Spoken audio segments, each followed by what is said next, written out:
ላም በመሞቷ ምክንያት ብዙ ነገር አብበን አድገናል ይለዋል። የእርሱ እይታ እኛም እንደናድግ የትኛዋን ላም ነው መግደል ያለብን? እንደ ተቋም እንደ ግለሰብ የትኛዋን ላም እንግደል ብዬ ነው ጠይቀው። አመሰግናለሁ።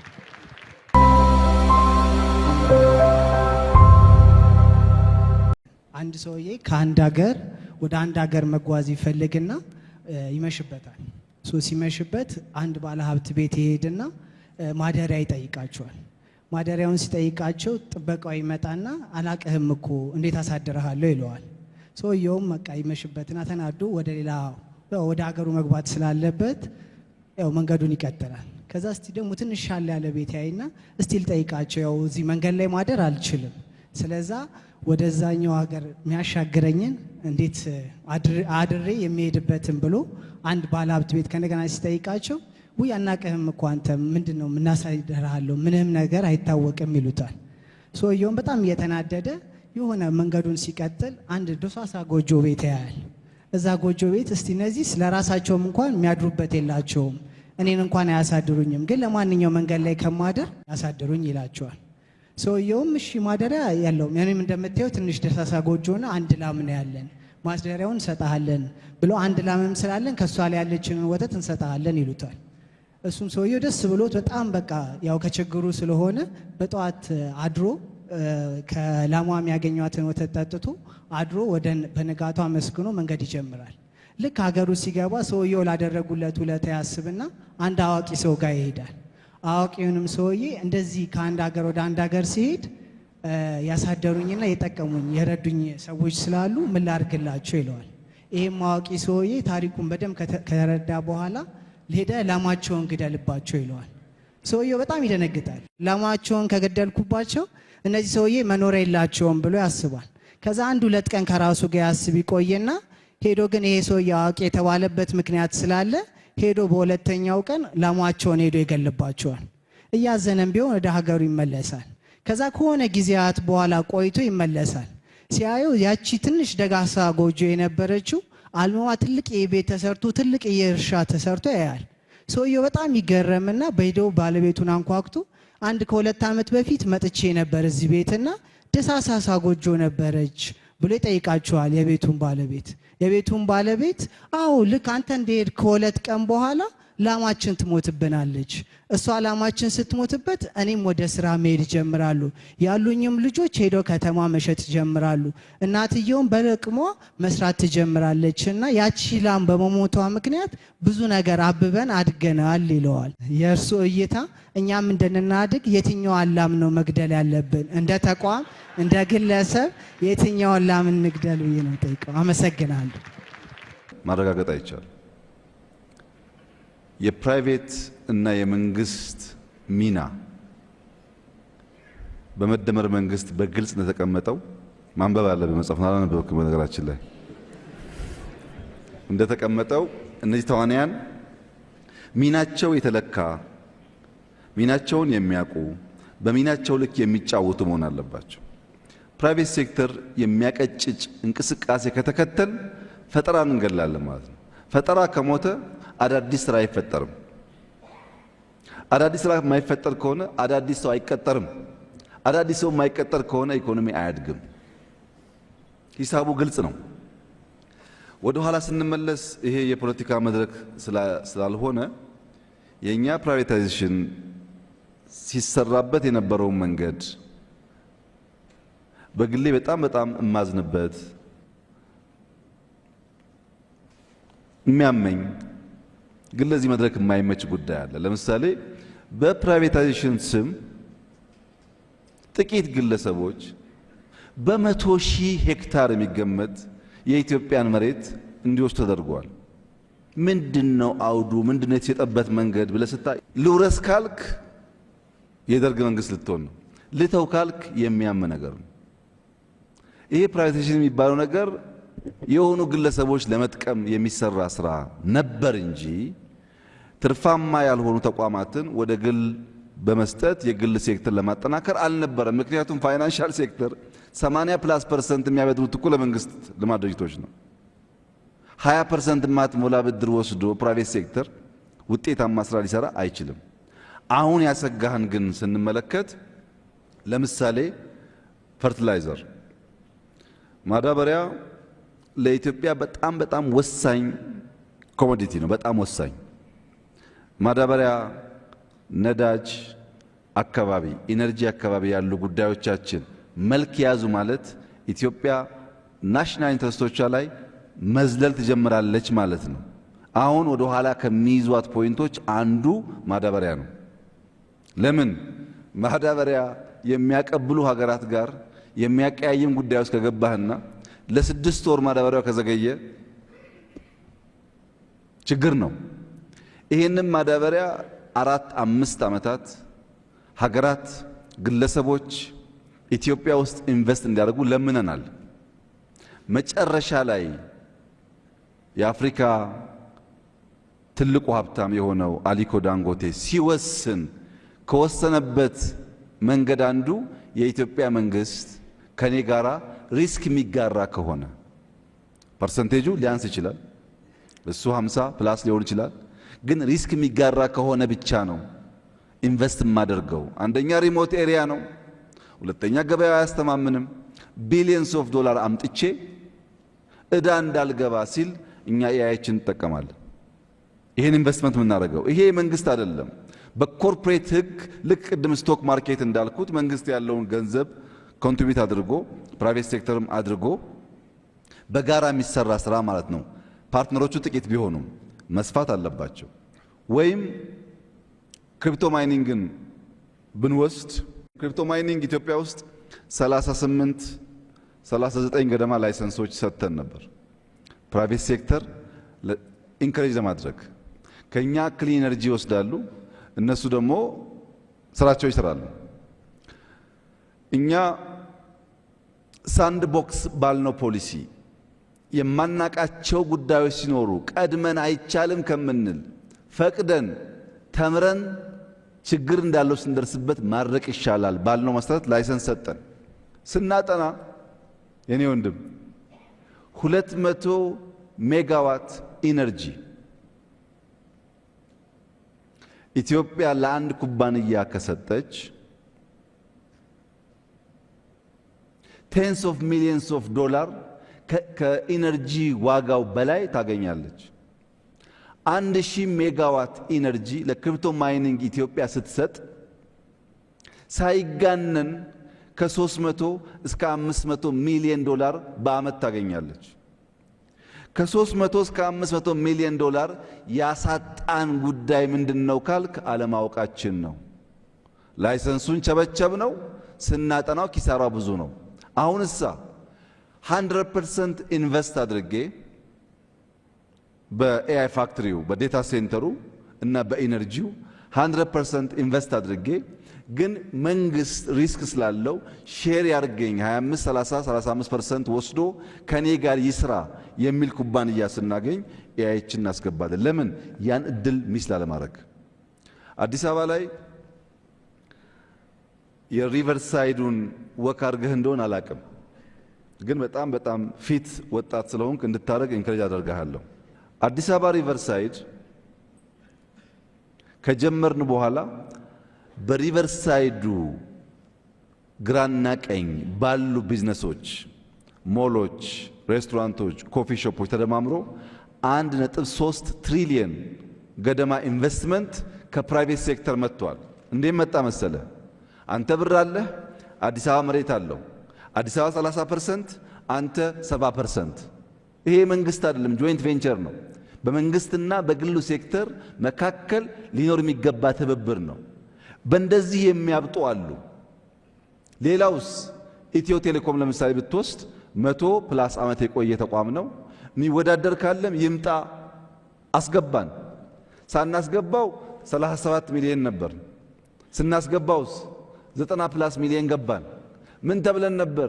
ኢትዮ ቴሌኮምን የሚያክል የ100 ዓመት ኩባንያ ሸጡት አይደለም? አልሸጥነውም፣ በኮምፒቲሽን አሳደግ ነው እንጂ። የኢትዮጵያ አየር መንገድ አሁን ኤርፖርት ጀምሯል። በቀደም ሰምተኝ ከሆነ ለሁሉም ዓለም ካፒታል ቦርደር የለውም፣ ገንዘብ ያለው ሰው ያፍስ ብለናል። ገንዘብ አላፈሰም ካልክ ግን ስራውን አናቆመውም። እኛ እድል እንሰጣለን። ኢትዮ ቴሌኮም ተጨማሪ ላይሰንስ ብቻ ሳይሆን 40% 50% ግዙ ብለን ሁለት ያወጥተናል። ጨረታ ባወጣነው ጨረታ በሙሉ አቅም ሊሳተፍ የሚችል ሰው አልመጣም። አሁንም ግን ክፍት ነው። ለኢትዮጵያውያን ስቶክ ይሸጥ ብለን ኢትዮ ቴሌኮም የተወሰነ ፐርሰንቴጅ አወጥተናል። ውስን ሰው ነው የተሳተፈው። በእኛ በኩል ፕራይቬት ሴክተር ካልተጠናከረ ሊቨሎን ፕራይቬት ሴክተር ስታርታፕስ ጀማሪዎቹ ካልተጠናከረ በስተቀር የኢትዮጵያ ብልጽግና አይረጋገጥም። ስጋት ትክክለኛ ነው። የጀመርነው አቅጣጫ የሚያመላክተው ግን ያንን ስጋት በሚቀርፍ መንገድ ነው። በስመ የመንግስት ኩባንያ መሸጥ ግን ግለሰቦችን የመሬት ባለቤት የማድረግ እቅድ የኛ መንግስት የለውም። በዛው ሁለተኛው እህት ያነሱት ከዲያስፖራ ጋር የሚያያዘው ለምሳሌ በቴሌኮም ሴክተር ስቶክ ሲሸጥ ሼር ሲሸጥ ተፈቅዷል ለዲያስፖራዎችም እንዲገዙ። ምን ያክል ለተሳተፉ እርግጠኛ አይደለሁም። በሌሎች ሴክተሮችም እየታዩ የናሽናል ኢንትረስት ላይ ጉዳት የማያመጣ ከሆነ ቢዝነሱ ለሁሉም ሴክተር ለዲያስፖራም ለሌላውም ለውጩም ዜጋ ክፍት እንዲሆን ስለሆነ ፍላጎቱ የሚመለስ ጉዳይ ይመስለኛል። ግን አንድ ችግር አለ። በኢኮኖሚ ውስጥ ያለው አጠቃላይ ሀብት ይታወቃል። የማይታወቅ ፐርሰንቴጅ ካለ በጣም ውስን ነው እና ሰዎች ይመጡና በውጭ አገር ካለኝ ሀብት ካለኝ ዶላር ከረሜላ ላምጣ፣ መስቲካ ላምጣ፣ ኢትዮጵያ ውስጥ የእናንተን ዶላር አልፈልግም፣ በእኔ ገንዘብ ላምጣ ይላሉ። በራሳቸው ገንዘብ ኢምፖርት ካደረጉ በኋላ ሽጠው ከብላክ ማርኬት ዶላር ገዝተው ኢንፎርማል ማርኬቱን የሚያሳብጥ ትክክለኛውን ህጋዊ ማርኬት የሚያቀጭጭ አካሄድ በተደጋጋሚ ማየት ስለጀመርን በውጭና በውስጥ ያለው ትስስር እህቴ እንዳነሱት ጤናማውን ኢንክሬጅ የሚያደርግ ብቻ ሳይሆን ብዙ ሌቦች እዛ ውስጥ እንዲቀላቀሉ የሚያደርግ ስለሆነ ሁለት ሶስቴ ባየነው ሙከራ ጉዳቱ አመዝኖ አይተነዋል። ጉዳት አልቦ ሆኖ አልቦ እንኳን ባይሆን ቀንሶ የዲያስፖራን ሀብት በሀገሩ እንዲያፈስ የሚያስችል ማንኛውም እድል ካለ ግን መጠቀም ነው የምንፈልገው። እሱን ቅድም እንዳልኩት ሳንድ ቦክሱ ክፍት ነው። እያጠናን እየገራን የምንሄድ ይሆናል። መቼ ይላሉኝ፣ መቼ አይመለስም ብዬ ነው እዚህ በጥናት ስለሆነ። ሶስተኛው እህቴ ይላሉኝ የፍጥነት ጉዳይ ያው በግልጽ መፍጠን አለብን፣ ካልፈጠን እንቀደማለን ባልነው መሰረት እርሶም እንዳሉት ለእያንዳንዱ ፖሊሲ ፈጥነን ውጤት የማናመጣ ከሆነ ዋጋ የለው። እግረ መንገድ እዚህ ያላችሁ ሰዎች በጨረፍታ ለማሰብ እንዲሆናችሁ ዓለም በትልቁም በትንሹም ከባቢ ትናጣለች። ሰሞኑን እንደምትሰሙት ሁሉ ጋር መናጥ አለ እና አንድ የጨነቀው ወዳጄ ጂኦፖለቲክሱ ያስፈራል፣ ዓለም እየተናጠች ነው፣ እንደው ይሄ መናጥ ምን ያመጣብን ይሆናል ብሎ በስጋት ጠየቀኝ። እናንተም አስቡበት። የዓለምን መናጥ እኛ አንፈልግም፣ የዓለምን መታወክ እኛ አንፈልግም። ዓለም ሰላም በነበረችበት ሰዓት ግን ምን አደረገችልን ነው መልሱ። ምን አደረገችልን? ሳትናት ስትቀር ጥቅም አግኝተን በመናጧ እንደምንጎዳ ከነሱ በላይ መጨነቅ የለብንም። ከእያንዳንዱ ግጭት ኦፖርቹኒቲ ፈልቀን ማውጣት የሚጠበቅብን እንጂ የመጣን ነገር በመፍራት አይሆንም። ሰላም ሲሆኑም ለነሱ ነው ትርፉ፣ ሲጋጩም ጉዳት ለነሱ ነው። ሽማግሌ ከፈለጉ እናስታርቃለን። እኛ ግን መሰራታችን ናሽናል ኢንትረስት ነው። ባለቅኔ ጠያቂ በጣም ጥሩ ሜታፎር ነው ያመጣኸው። በእስልምና የሚነገር የሚመሳሰል ነገር አለ። አንተ ባልከው መሰረት ሳይሆን ቤት ማፍረስ፣ ሰው መግደል ምናምን በሚባል አንድ ችኩል ሰውን የተፈተነበት ታሪክ አለ። በጣም ኢንትረስቲንግ ታሪክ። ያንተ የገባኝ ሰዎቹ ትንሽ ነገር አላቸው። እሷን ተማምነው በደህንነት ሲኖሩ ያችን ትንሽ ነገር ሲነጠቁ የተከማቸ የተደበቀ ፖቴንሻላቸውን አውጥተው ሀብት ፈጠሩ ነው። በመጀመሪያ ሀብት ለመፍጠር ከተቻለ ላሚቷ መሞት የለባትም። ከተቻለ። ምክንያቱም ላሚቷን መግደል ብቸኛው ሀብት ማምጫ መንገድ ስላልሆነ። ትክክል ነህ፣ አዘናግታቸዋለች፣ ግን ብቸኛው እሱ አይደለም። ከዚህ ላም በተጨማሪ ስራ ብትሰሩ እኮ ትርፋማ ትሆናላችሁ የሚል ማስተማርም ሌላው መንገድ ሊሆን ይችላል። ነገር ግን ፊር አዲስ ነገር ኢምብሬስ ለማድረግ አለመሞከር ታስረህ ማለት ነው። በካልቸር ሊሆን ይችላል፣ በእምነት ሊሆን ይችላል፣ ይበቃኛል በሚል ልምምድ ሊሆን ይችላል። ታስረህ ካለህበት የሚፈታ ሼክ የሚያደርግ ነገር ያስፈልጋል። ያ ነገር የግድ ትልቅ መሆን የለበትም። ራስህ ሜታፎር ስላመጣህ እኔም በሜታፎር እመልስልሃለሁ። ይሄ ቤት ትልቅ ቤት ነው። እንደምታየው በመቶዎች በሺህ የሚቆጠር ሰው ይይዛል። ይሄ ቤት ሰፊ ቤት ነው።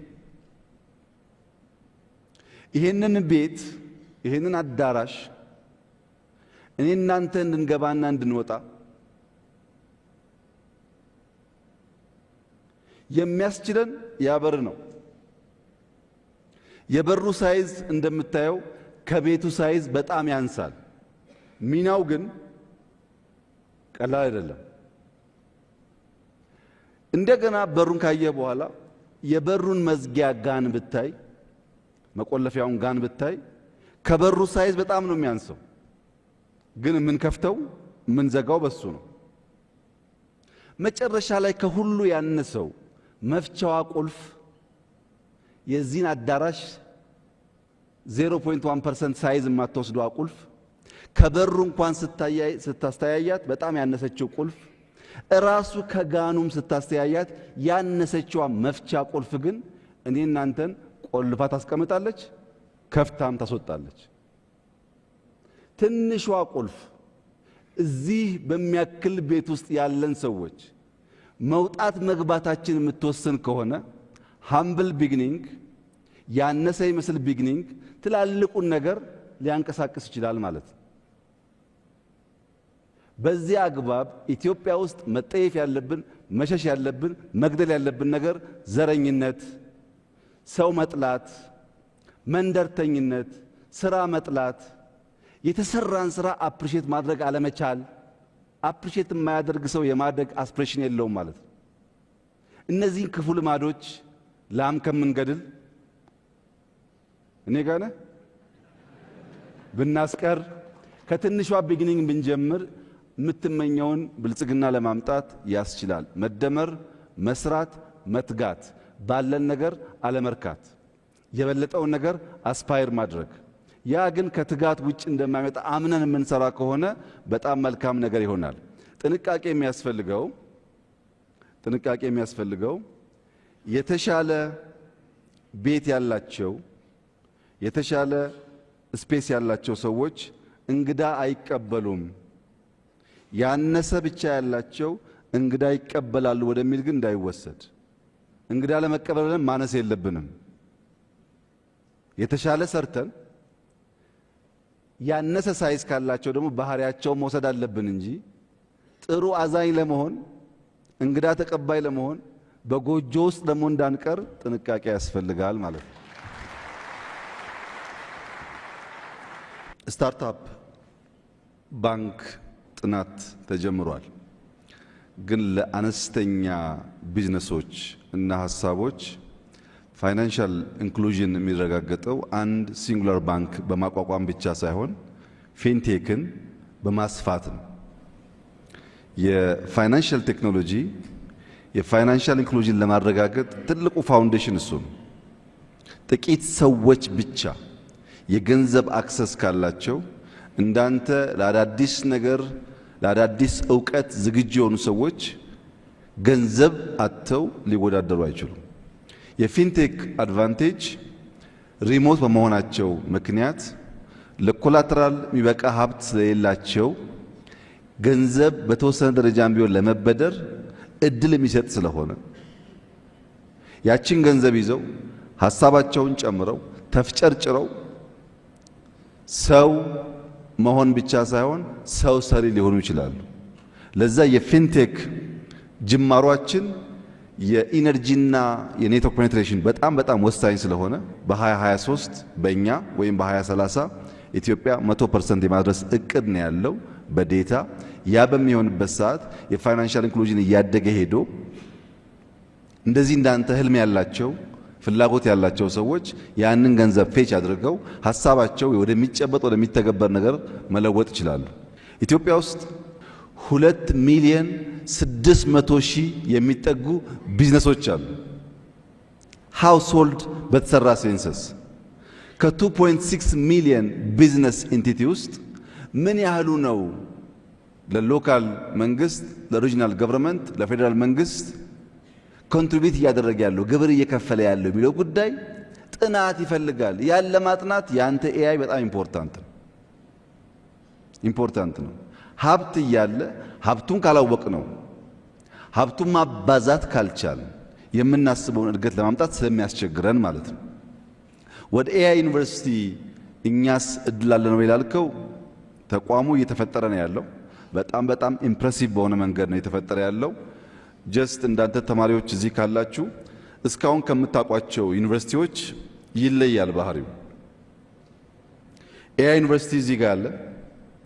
ካጠገቡ ሶቨሪን ክላውድ አለ። ቢግ ኤአይ ፋርም አለን የሚገነባ። ካጠገቡ የሃርድዌር ማኒፋክቸሪንጎች የተገነቡ ነው። ካጠገቡ ደግሞ ስታርታፖች የሚሞክሩበት የሚለማመዱበት በድምሩ ከ200 ሄክታር በላይ ቦታ የኤአይ ሲቲ ብለህ ማሰብ ትችላለህ። ይሄ እንዳንተ አይነቱን ህልመኛ ለማቀፍ በየትኛው ቦታ እንደሆነ አላቅም።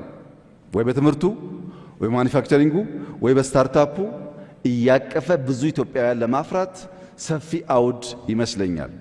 ለዚህ ዲተርሚንድ ሆነን የምንሰራበት ዋናው ምክንያት አንተም እያየህ እንዳለኸው በቅርበት እንደምትታዘበው እየመጣ ያለው ዓለም እኛ በምናስበው አናሎግ አፕሮች ልንወዳደር አንችልም። ሰዎች ቲክቶክን ሳይፈጥሩ ዩቲዩብን ሳይፈጥሩ ኮድ ሳይጽፉ እንዳየኸው የሆነ ነገር አድርገው ጮኸው ሚሊየንስ ኦፍ ዶላር የሚሰበስቡበት ዓለም ነው። ወጣቶች እኛን እንዳታዩ ወደ ኋላ እንዳታዩ ነገ ለመወዳደር ራሳችሁን ስሩ። ነገ የሚወዳደር ሰው ኦፖርቹኒቲን በተቻለ መጠን የሚያስስ ሲያገኝም ግራብ የሚያደርግ መሆን አለበት። ያን አድርጋችሁ ከሄዳችሁ የነገዋ ኢትዮጵያ ተስፈኛ ትሆናለች የሚል ሙሉ እምነት አለኝ። ካንተ ቀጥዬ ሁለተኛው ያንተ ወንድም የጠየቀኝ ከአስቱ ሁለት ጥያቄ ነው። አንዱ ሶሻል ካፒታል ላይ ኢትዮጵያ ያላትን ባህላዊ ልምምዶች እንደ ዕቁብ፣ እድር ያሉትን ዘመናዊ ልባስ አልብሰን መጠቀም እነሱም በወጉ መገልገል ያለው ፋይዳ እንዴት ይታያል የሚል በጣም ትልቅ ጥያቄ ነው። ሶሻል ካፒታል ወይም ድልብ ሀብትን እንደ ሀብት የማያይ ኢንስቲትዩሽንና ሀገር ወደፊት መሄድ አይችልም። እያንዳንዱ ፈጠራ የሚፈጠረው ካለ ችግር ውስጥ ነው። ፕሮብለም አፕሪሼት አድርጎ ነው ፈጠራ የሚፈጠረው። የኛ ዕቁብ ያለበትን ችግር አይተን ባንክ ካልፈጠርን፣ የኛ ባንክ ያለበትን ችግር አይተን ፊንቴክ ካላከል፣ የኛ የፋይናንሻል ስርዓት ያለበትን የፋይናንስ ውስንነት አውቀን ስቶክ ማርኬት ካልፈጠር እና የፋይናንሻል አማራጭ ካላበዛን በስተቀረ ፍላጎትና አቅርቦት ሊጣጣም አይችልም። ሶሻል ካፒታል ያስፈልጋል። ለዚህ ነው እንዳለ ኮፒ ማድረግ አያዋጣም። በእኛ ዕውቀት፣ በእኛ ባህል፣ በእኛ ፍላጎት ላይ ግን ደግሞ ዕውቀት ቴክኖሎጂ ኤምብሬስ እናድርግ የሚባለው በሐሳብ ደረጃ ትልቅ ነው። የእኛም መሻት ሀገራዊ አቅሞች፣ ሀገራዊ ፍላጎቶች፣ ሀገራዊ የተፈጥሮ ሀብቶች ጭምር የተረሱ የተዘነጉት እንዲወጡና ወደ ሀብት እንዲመነዘሩ የምንፈልገው ለዛ ነው። ሁለተኛው ጥያቄ ሳይበር ሴኩሪቲ ነው። በጣም ትክክለኛ ሐሳብ ነው። ልክ የፊዚካል ሴኩሪቲው መጨረሻ እንዳነሳው ፊዚካል ሴኩሪቲ ባልተጠናከረበት ቦታ ሌብነት፣ በር መስበር፣ በጓሮ መዝለል እንደሚበራከተው ሁሉ በቨርቹዋል ዓለም ውስጥም የሳይበር ሴኩሪቲና ራስን ጋርድ ማድረግ የማይቻል ከሆነ አሁን እንዳየኸው አንድ አገር ብሔራዊ ጥቅም የተጎዳ ብላ አውሮፕላን ልካ ቦምብ ማፈንዳት አይጠበቅባትም። ካለችበት ሀገር ሆና መብራት ማጥፋት፣ ባንክ መዝጋት፣ ቴሌኮም መዝጋት፣ ኢኮኖሚውን እንዳይንቀሳቀስ ማድረግ ያስችላል። ያ እውቀት በጣም ወሳኝ ነው። ያን የሚሰራ ተቋም ከጥቂት ዓመታት በፊት ኢትዮጵያ አላት። ኢንሳ ይባላል። በሺህ የሚቆጠሩ ልጆች ወጣቶች ይዞ እየሰራ ነው ያለው። በጣም ከፍተኛ የውድድር ዓለም ስለሆነ ፈጠራውን በየቀኑ ስለሚፈጠር ራሳቸውን እያሳደጉ ትውልድ እየሰሩ የኢትዮጵያን ሶቨሬን ቴሪቶሪ በቨርቹዋል ዓለም ውስጥ ይከላከላሉ ብዬ ተስፋ አደርጋለሁ። እስካሁንም በየቀኑ በጣም ከፍተኛ የውጭ ጥቃቶች ሰርት በሚባል ሲስተማቸው ከየት ሀገር ማን በስንት ቁጥር እንዳጠቃ ያውቃሉ። ያጠቃውን ጥቃት በተለያየ ሌየር ብሎክ ያደርጋሉ።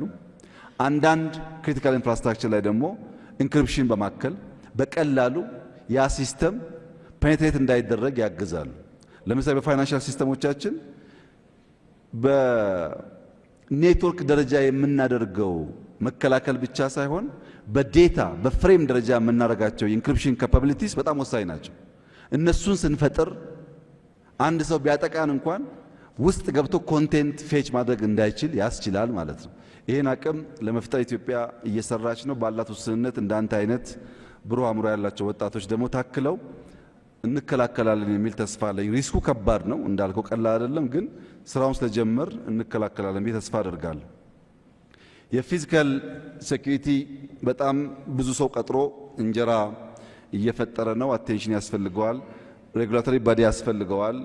አንተም ማናገር አለብህ ላሉኝ አሁን ባለው ኢትዮጵያ የእናንተ ሚና ቀላል አይደለም። አዲስ አበባ ውስጥ 5-6 ሺህ የሚጠጉ ሲሲቲቪ ካሜራዎች አሉ። 6 ሺህ ማክሲመም። አዲስ አበባ የሚያስፈልጋት ግን ከ150 ሺህ በላይ ነው። ሲሲቲቪ ካሜራ ብቻ ሳይሆን በኤአይ ታግዘው ዳይናሚክ ሆነው አንዳንድ ዝንባሌዎች፣ አንዳንድ ምልክቶች ሲያሳዩ ልክ አምቡላንስ እንደሚጮኸው ወይም የእሳት አደጋ አላርም እንደሚጮኸው መጮህ አለባቸው። የካሜራ ሲሲቲቪ ሲስተም የዛሬ 17-8 ዓመት ስንጀምር የጀመርነው ከኤርፖርት 4 ኪሎ ከ4 ኪሎ ፌዴራል ፖሊስ በመቶዎች የሚቆጠሩ ካሜራዎች ነበሩ፣ ያውም በብዙ መከራ።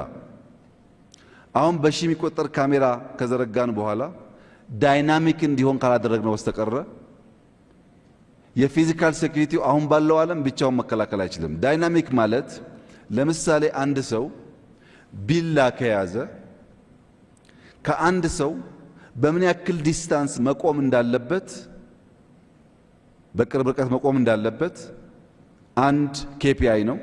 ሁለተኛ ቢላ የያዘ ሰው ከሰው ጀርባ ከቆመ ሁለተኛው መለኪያ ነው። ሶስተኛ ቢላ የያዘ ሰው ከኪችን አካባቢ 5 ሜትር የራቀ ከሆነ ሌላ ኬፒአይ ነው። እነዚህን ካሜራዎች ኢንተለጀንስ እናደርጋቸው። ከኋላ ቢላ ይዞ የቆመ ሰው ካለ እኔ ሳላይ ካሜራው አይቶ አላርም ያሰማል። ቢኮዝ በቅርብ ርቀት ቢላ መያዝ ተገቢ አይደለም ካልነው ካሜራውን። ኢንተለጀንት ካልሆነ ግን ካሜራው እያለ ቁጭ የሚከታተሉ ሰዎች ከሌሉ በስተቀር አደጋ መከላከል አይቻልም።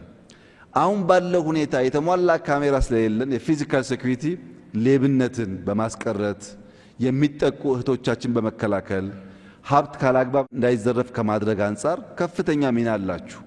ግብር ብቻ አይደለም፣ ኢምፕሎይመንት ብቻ አይደለም፣ ሴፍቲን ከማረጋገጥ አንጻር ይሄን ለማድረግ የግድ ሚኒስትሪ ያስፈልጋል ብዬ አላምንም። ግን ተቋም ያስፈልጋል፣ እናንተን የሚያሰለጥን የሚቆጣጠር፣ የሚገራ፣ የሚያሳድግ። እሱ ጋር ክፍተት ካለን እንፈትሻለን። እስካሁን ባለው ሁኔታ የሎ ኢንፎርስመንት ኤጀንሲስ ከእናንተ ጋር እንደሚሰሩ ነው የማውቀው።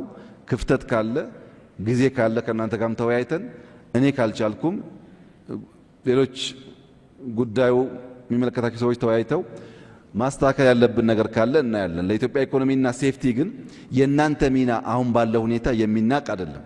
ለእርሶ ያለኝ ምክር ፊዚካል ሴኩሪቲ ዲጂታልን ኤምብሬስ የማያደርግ ከሆነ፣ ሲሲቲቪን የማያስፋፋ ከሆነ፣ ሲሲቲቪ ዳይናሚክ የማይሆን ከሆነ በነገው ዓለም ውስጥ ለውድድር ስለሚያስቸግር እናንተም መዘጋጀት ይኖርባቸዋል። ብዙ ሀገራት ከቦርደር ጀምሮ ኤርፖርት ጨምሮ ሞሎቻቸው፣ ትምህርት ቤቶቻቸው፣ የሃይማኖት ተቋማት ቦታዎቻቸውን ፎሎ የሚያደርጉት በዲጂታል ሲስተም ነው። ሴፍቲ የሚያረጋግጡት አንድ ሀገር 3 ልጆች 3 ህፃናት በአንድ ከተማ ውስጥ ተጠለፉ የሚል ወይም ተወሰዱ የሚል ሪፖርት ኤአይ ጀኔሬት አድርጎ 3ቱን ህፃናት ካገኟቸው በኋላ ከ3ቱ ውስጥ 2ቱ በወላጅ ጸብ ምክንያት በእናትና አባት ጸብ ምክንያት አባት ከእናት ነጥቆ ወይም እናት ከአባት ነጥቃ የወሰደችው ልጅ ጭምር መለየት ችሏል። ያ ሲስተም ቴክኖሎጂ ማንጠቀም ከሆነ 100 ምናምን ሚሊዮን ባለበት ሀገር ውስጥ በጣም አስቸጋሪ ጉዳይ ነው። ፊዚካል ሴኩሪቲ ያስፈልጋል። በዲጂታል ሲስተም ቨርቹዋል ሴኩሪቲ ያስፈልጋል። የሰዎች ደህንነት መጠበቅ አለበት። ሰዎች ወጥተው ለመግባት ሴፍቲ የሚሰማቸው መሆን አለባቸው። ያን ለማድረግ የእናንተ ሚና በአግባብ ለመጠቀም መንግስት የሚጎል ነገር ካለ እያየ የሚያስተካክል ይሆናል። ዘመዴና ያነሳው በጣም ክሪቲካል ጥያቄ ነው። ያው አንተም እንደምትገምተው ሙሉን ዘርዝሬ አልመልሰውም። ነገር ግን አንተ አገር ወዳድ ስለሆንክ እና በሀገር ውስጥ ያሉ እድገቶች በቅርበት የምትከታተል ያ እንዲጠናከር የምትጥር ሰው ስለሆንክ ከውጭ የሚመጣ ሀብትና እውቀት ያለው ፋይዳ ይገባሃል። ከውጭ የመጣን ሀብት ለመጠቀም ማክሲመም ማድረግ ያለብን ነገር ካለ እናደርጋለን።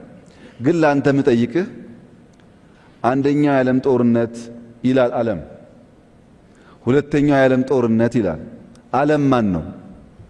እኛና ጅቡቲ አልተዋጋንም። የነሱ ጦርነት የዓለም ጦርነት፣ የነሱ ረሃብ የዓለም ረሃብ፣ የነሱ እድገት የዓለም እድገት፣ የነሱ ምቾት የዓለም ምቾት